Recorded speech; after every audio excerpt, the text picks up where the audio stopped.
On a grey morning in January 1945, Camp McCoy in Wisconsin lay frozen and silent. Snow crusted the ground and clung to barbed wire as new Japanese prisoners formed ranks in the yard. Men from the shattered 18th Infantry Regiment of Saipan and remnants of the 43rd from Hawaii stood rigid, boots numb. Training had told them that capture meant hunger, blows, and a shameful disappearance behind foreign wire.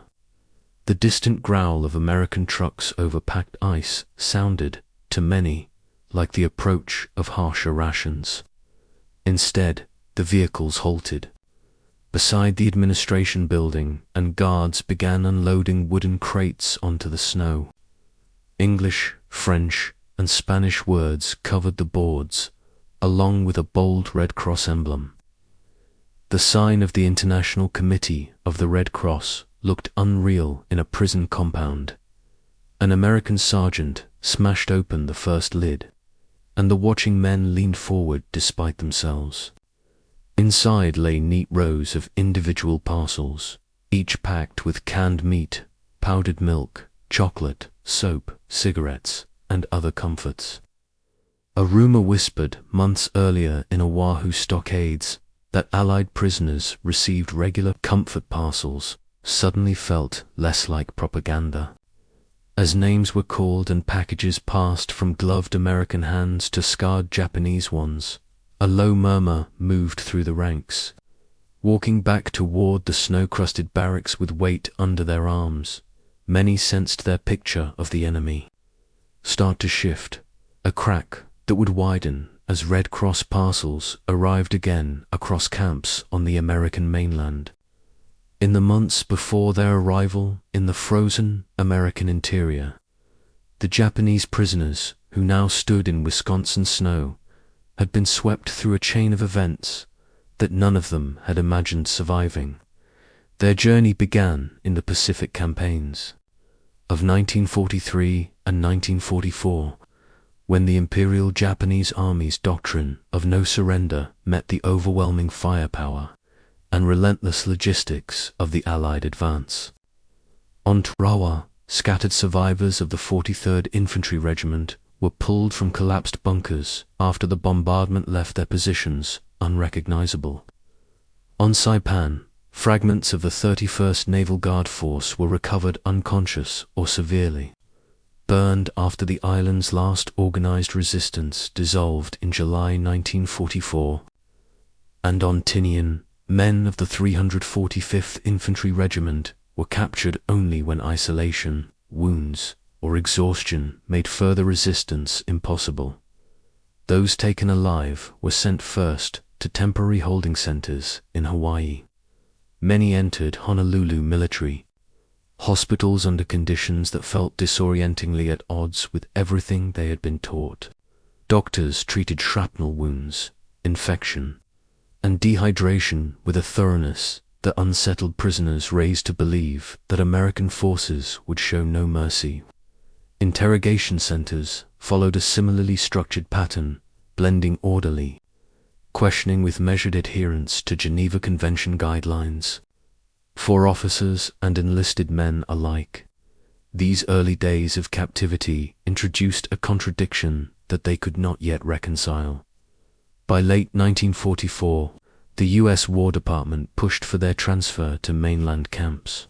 The reason was logistical rather than symbolic. The continental rail grid, stable food supply, and proximity to Red Cross distribution hubs allowed predictable delivery of parcels and medical supplies, something impossible in forward areas still within range of Japanese aircraft or submarines. Sailing eastward across the Pacific, prisoners saw conditions that continued to challenge their preconceptions: regulated rations, guarded but humane routines, and medical checks before disembarkation. The long arc from violent island battlefields to the stable infrastructure of the American mainland created a psychological tension between the harsh indoctrination they carried and the reality they now observed. That shaped their shocked reaction upon seeing Red Cross parcels stacked neatly in camps like McCoy and Lordsburg. The next chapter of their captivity would reveal how this unexpected system of delivery came to function with weekly precision. In the weeks after their arrival on the mainland, many Japanese prisoners tried to understand how the parcels they held in their hands had even reached this distant place. The shock of receiving such abundance made little sense without grasping the machinery behind it. And that machinery had been operating long before they stepped off the transports. Every Red Cross parcel that appeared in a snowy Wisconsin yard or a sun-bleached New Mexico compound had begun its life in crowded packing centers along the American East Coast, most prominently in New York and Philadelphia, where volunteers and contracted workers assembled 10-pound kits with near precision. Each box followed a standardized template: tins of meat or cheese, packets of milk powder, margarine sealed against spoilage, cakes of chocolate, dried fruit, vitamin tablets, cigarettes, razor blades, soap, and small personal items meant to sustain hygiene and morale. From those warehouses, the parcels entered a transportation network that reflected the full reach of Allied logistics. Railcars carried the bulk shipments westward, following lines that fed into the great Chicago junctions where quartermaster officers signed manifests and confirmed inventory counts against International Committee of the Red Cross schedules. From there, refrigerated trucks and freight convoys moved the supplies to regional depots across the Midwest and Southwest. Weekly timetables allowed parcels to roll out in predictable cycles, with military drivers pushing through winter storms or summer heat to deliver on schedule. Even during the frigid months of 1945, when snow locked roads and temperatures collapsed far below freezing, camps like McCoy in Wisconsin, Huntsville in Texas, and Lordsburg in New Mexico still received their assigned allotments for prisoners who had fought through the starvation sieges of Saipan or the collapsing supply chains of Tinian. The idea that a relief parcel could cross continents with clockwork regularity bordered on the impossible. Many treated the first deliveries as psychological manipulation, a gesture meant to erode discipline. Yet as forms were signed, inventories checked, and ICRC inspectors appeared at intervals to verify compliance, the rhythm proved unmistakably real. Observing this process, its scale, its order, its indifference to weather or distance pushed the prisoners from disbelief toward a reluctant recognition of the industrial power now overseeing their daily existence. That recognition would frame their earliest encounters with how these parcels finally entered the routines of camp life itself. In July 1944, when the battle for Saipan finally collapsed beneath the combined weight of naval gunfire, armor, and relentless infantry assaults, the few Japanese soldiers who survived did so in conditions that erased any expectation of mercy.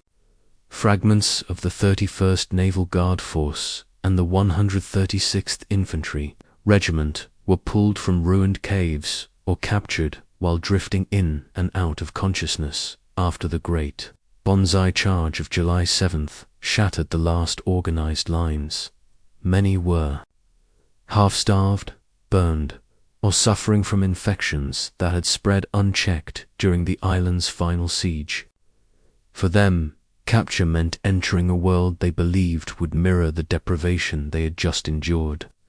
Their first confinement on Saipan makeshift compounds, carved from the island's devastation, reinforced older fears, even as American corpsmen treated wounds with an efficiency that seemed alien. From Saipan they were moved to Oahu, where temporary holding centers processed prisoners from the Marianas Campaign. The medical wards in Honolulu, with gauze sulfur drugs and structured routines, offered care that contrasted sharply with the collapsing Japanese supply chains they had just escaped. Yet the prisoners saw this only as an interlude before a harsher fate. When orders came late in 1944 to transfer many of them to mainland facilities, most assumed that the interior of the United States would bring stricter treatment and more profound isolation. Instead, after long Pacific crossings and rail journeys from West Coast ports, they stepped into camps whose daily rhythms had already been shaped by months of Red Cross distribution. At Camp McCoy, some of the newcomers saw German POWs retrieving chocolate tins, corned beef, and soap from neat stacks outside administrative buildings. Others overheard American prisoners captured earlier in the Philippines or the Aleutians speaking about weekly parcel days as though it was simply part of camp life. For the Japanese, who had fought through the starvation of Sapan's last weeks, the sight of routine abundance struck with unexpected force.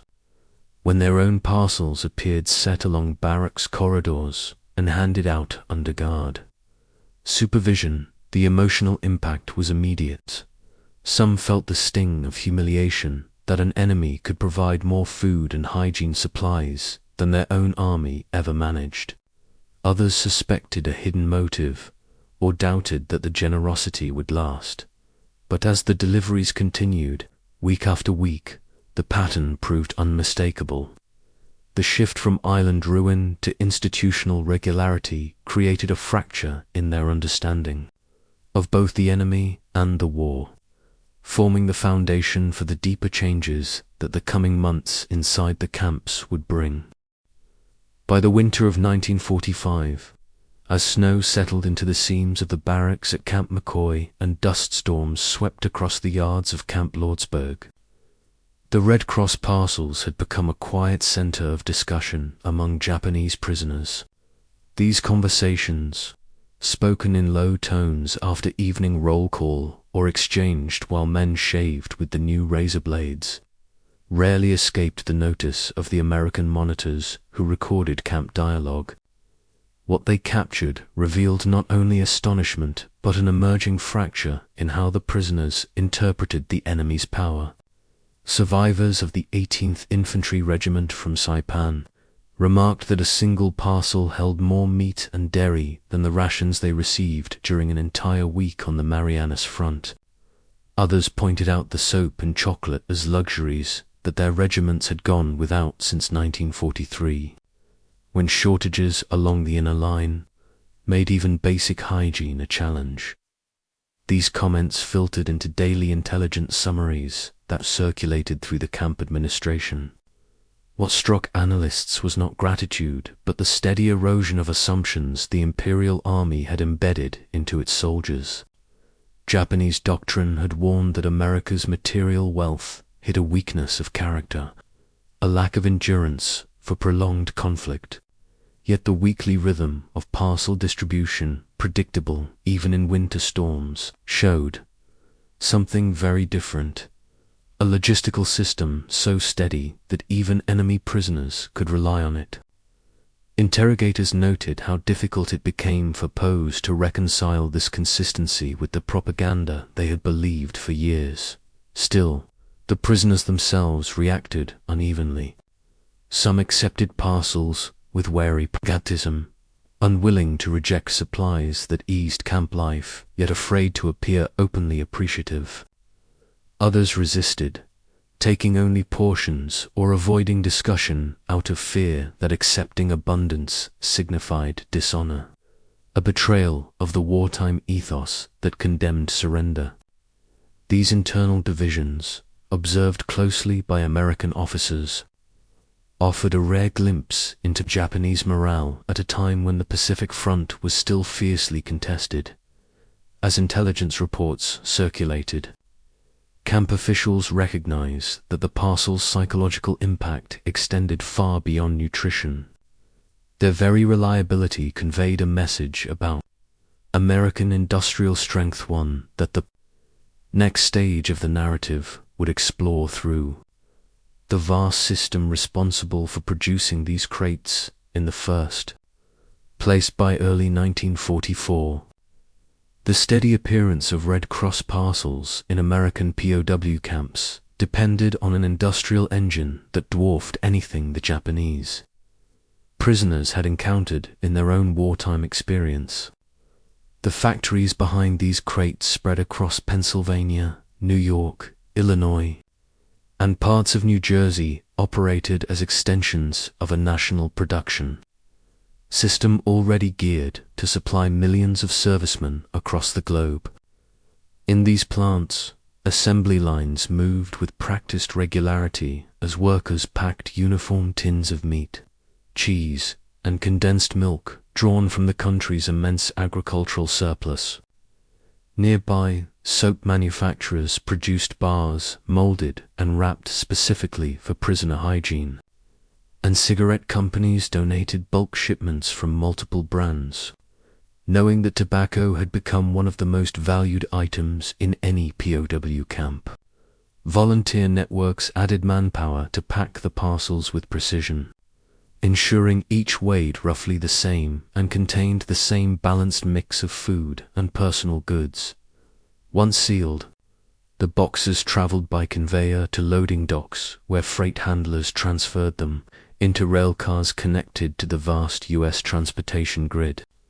Refrigerated cars kept margarine, cheese, and milk powder stable while the trains crossed the Alleghenies and pushed toward the Midwest depots that served as distribution centers for camps like McCoy, Huntsville, and Lordsburg. This flow operated independently of the fluctuating demands of frontline rationing. Even during the intense campaigns of late 1944 and early 1945, American forces fought through Leyte's jungles and pushed across Lausanne's central plains. The parcel shipments continued without interruption for Japanese POWs who had survived the privations of Saipan, Tinian, or New Guinea. The idea that an enemy could divert such resources to feed and supply captives remained almost incomprehensible. Each delivery served as a quiet, tangible demonstration of the industrial depth that underpinned the Allied war effort. What began as disbelief gradually shifted toward adaptation as prisoners realized that this abundance was not temporary or symbolic, but part of a system built to function with mechanical reliability. That recognition prepared them for the next phase of camp life, where parcels would become woven into daily routines and reshape the social dynamics within the wire. By the summer of 1945, as the fires of Okinawa finally died out and organized Japanese resistance collapsed across the island, a new wave of prisoners entered the American POW system, carrying physical and emotional wounds as deep as anything seen earlier in the Pacific War. Survivors from the 24th Independent Mixed Brigade, along with naval base units from the Oroku Peninsula, had endured weeks of bombardment, starvation, and close-quarters fighting that left many skeletal from hunger and weakened by malaria, dysentery, or untreated shrapnel injuries. When U.S. forces gathered these prisoners in holding areas on the island's southern ridges, few of them expected to live more than a handful of days in captivity. Memories of collapsing supply lines, dwindling ammunition, and rice rations measured in spoonfuls filled their minds as they were ferried to staging camps before transport eastward. Yet, by the time these men reached the U.S. mainland in the final months of the war, the Red Cross parcel system had become a fully tuned mechanism. Camps such as Two Lake in California and Huntsville in Texas operated on a rhythm that no longer fluctuated with battlefield conditions. The trains delivering parcel shipments arrived on weekly schedules, and quartermaster staff followed standardized procedures that ensured predictable distribution even as Japan's military situation grew increasingly desperate. For the Okinawa survivors, many still gaunt, some barely strong enough to stand unassisted, The sight of crates stacked in orderly rows upon arrival felt surreal. Inside the parcels, vitamin tablets and canned fruit seemed almost fantastical compared to the desperate final days on the island. When medical supplies had vanished and the last organized food stores collapsed under bombardment, their reactions echoed those recorded months earlier among the Saipan and Tinian groups, but carried an intensified edge shaped by the scale of Okinawa's destruction. The contrast between the decaying Japanese supply network they had left behind and the smooth abundance of the American logistical system forced a re-evaluation that none of them could easily articulate. Even those determined to maintain stoic discipline found themselves confronted with a system that delivered not just food, but a form of institutional stability as these prisoners settled into camp. Routines and observed shipment after shipment arrive without interruption. Their experiences reinforced the growing pattern, already noted by American interrogators across different fronts and different campaigns. The Red Cross parcels were reshaping Japanese expectations of captivity. With each new group of arrivals, the psychological break between wartime ideology and lived experience widened, setting the stage for the deeper internal struggles that would emerge as the war approached its end. For many Japanese prisoners, the true impact of the Red Cross parcels unfolded not in the moment of receiving them, but in the days and weeks that followed, when routines inside the barracks began to shift in ways they had never anticipated. These men, whether from the 31st Naval Guard on Saipan, the 24th Independent Mixed Brigade on Okinawa, or smaller units swept up in the Marianas, campaigns had carried into captivity a set of convictions shaped by years of indoctrination. Surrender, they had been taught, was a fate more shameful than death, and those captured by Americans would be tortured, starved, or erased.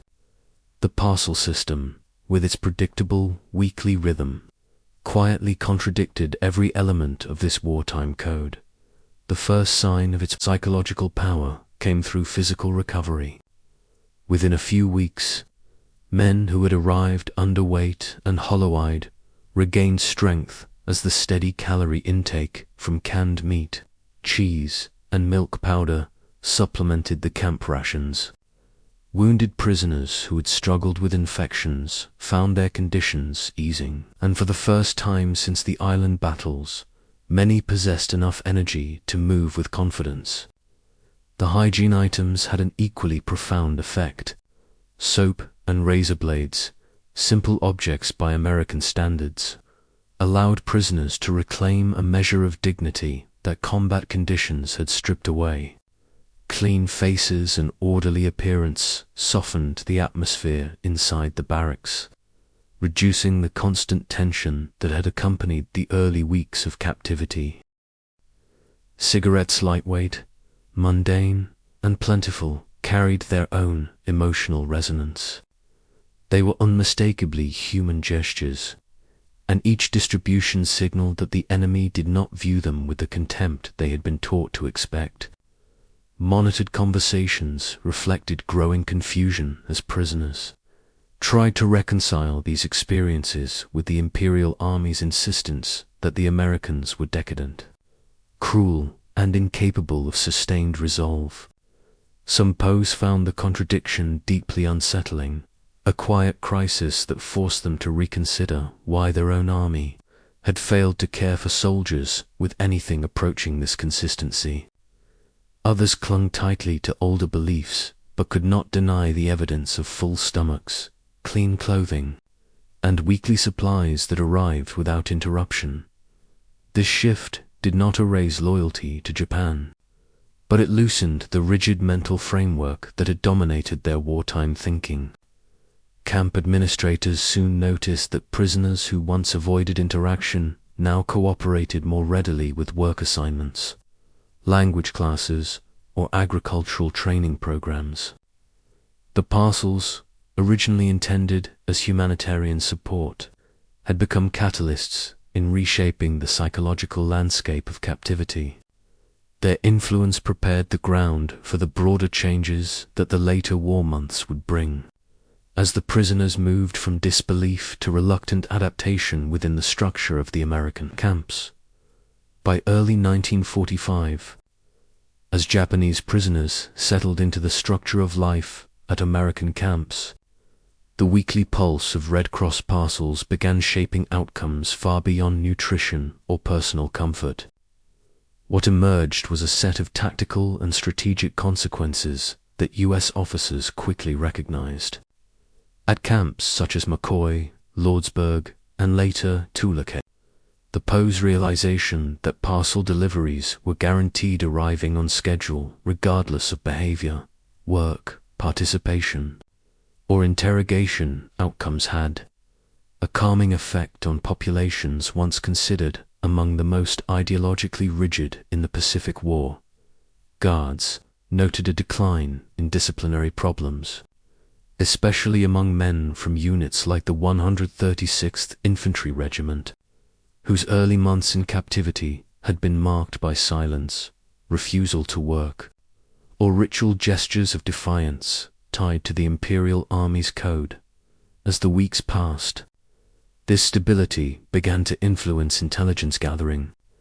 Interrogators recorded that prisoners, no longer convinced that cooperation would trigger punishment or loss of benefits, spoke more freely about logistical and morale issues within their former commands.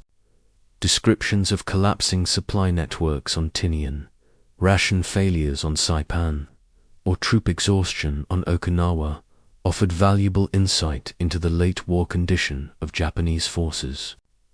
These revelations were often small, an officer mentioning dwindling ammunition allocations, a private recalling the shortage of medical dressings during the final weeks, but together they formed a clearer picture of how deeply the Pacific campaigns had strained Japan's ability to sustain combat. Camp administrators also benefited directly from the improved morale, with fewer outbursts and less resistance to routine assignments. Guards could maintain standard schedules without the heightened vigilance that had characterized earlier months of Japanese confinement. Agricultural details, maintenance crews, and cleanup teams operated with smoother efficiency, reducing the administrative burden on commanders who already faced shortages of experienced personnel beyond the wire. The parcel system carried weight in the international sphere. Observers from the International Committee of the Red Cross documented the consistent deliveries, reinforcing the United States' adherence to the Geneva Convention at a time when global attention was increasingly fixed on Japan's treatment of Allied POWs in Asia. The contrast mattered strategically. By sustaining high standards for enemy captives, the United States strengthened its moral position and minimized the risk of retaliatory brutality against American prisoners still held in the Philippines, Formosa, or camps along the Asian mainland. In these ways, the parcels evolved from simple humanitarian resources into instruments of stability, intelligence value, and strategic messaging. Their influence, however, existed alongside real limitations and occasional disruptions, factors that would shape how the system adapted as the war neared its end. By the turn of night, the Red Cross parcel system had become so dependable that many Japanese prisoners, once convinced that captivity meant privation, began to treat the weekly deliveries as an immovable part of camp life. Yet even this highly organized network was vulnerable to strain. In January and February, a series of severe storms swept across the upper Midwest, dropping heavy snow that choked rail lines and slowed freight traffic, feeding the distribution hubs for Camps McCoy, Huntsville, and several smaller installations. Trains that normally arrived with the precision of a timetable were delayed by days, sometimes nearly a week, as crews struggled to clear tracks under sub-zero winds. For prisoners who had only recently begun trusting the consistency of the system, these interruptions rekindled old doubts. In the barracks, whispers circulated that the generosity might have been temporary, a deception meant to soften them before harsher measures returned. Camp administrators recognized the fragility of this confidence. Quartermaster officers responded by expanding warehouse buffer stocks, filling storage rooms with reserve parcels intended to absorb transportation disruptions. These new safeguards allowed distributions to continue even when rail shipments lagged, preventing a return to the anxiety that had defined the early months of captivity. Other complications emerged from cultural or practical mismatches. Certain canned cheeses, powdered beverages, and unfamiliar cereals went untouched by prisoners unaccustomed to their taste. Mess officers adapted by integrating these items into shared cooking arrangements, encouraging POWs to blend them with rice or vegetables grown in camp gardens. The Red Cross also struggled periodically to maintain cigarette supplies as global wartime demand surged, leading to smaller tobacco allotments in some parcels. Even so, the reduced quantities far exceeded anything available. 2 soldiers on embattled islands, where smoke had become a rare luxury. These challenges underscored the system's limitations, but also demonstrated how steadfastly American and Red Cross officials worked to maintain its continuity. Each adaptation, whether logistical, culinary, or administrative, reinforced the idea that the parcels were not a fleeting gesture but an enduring commitment. This persistence carried significant weight as the war neared its end, shaping the prisoners' evolving sense of the world. They would one day re-enter and preparing the way for the broader legacy the parcel system would leave behind. When Japan accepted the terms of surrender in August 1945, the Japanese prisoners held across the American mainland entered a liminal period, no longer combatants, not yet repatriates, and uncertain of the world that waited beyond the wire.